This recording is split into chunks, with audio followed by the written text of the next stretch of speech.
ایک بادشاہ نے کسی بات پر خوش ہو کر ایک شخص کو یہ اختیار دیا کہ وہ سورج غروب ہونے تک جتنی زمین کا دائرہ مکمل کر لے گا وہ زمین اس کو الٹ کر دی جائے گی، اور اگر وہ دائرہ مکمل نہ کر سکا اور سورج غروب ہو گیا تو اسے کچھ نہیں ملے گا۔ یہ سن کر وہ شخص چل پڑا۔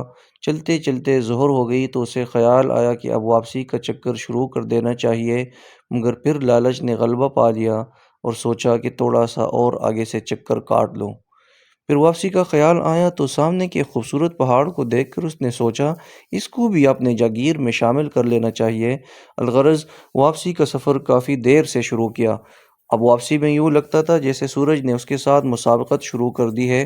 وہ جتنا تیز چلتا پتہ چلتا سورج بھی اتنا جلدی ڈھل رہا ہے۔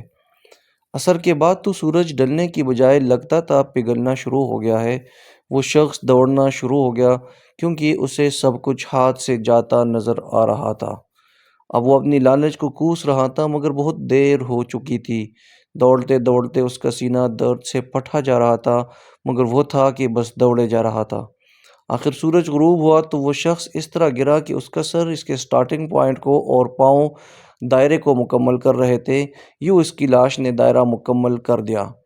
جس جگہ وہ گرا تھا اس جگہ اس کی قبر بنائی گئی اور قبر پر کتبہ لگایا گیا جس پر لکھا تھا اس شخص کی ضرورت بس اتنی ساری جگہ تھی جتنی جگہ اس کی قبر ہے۔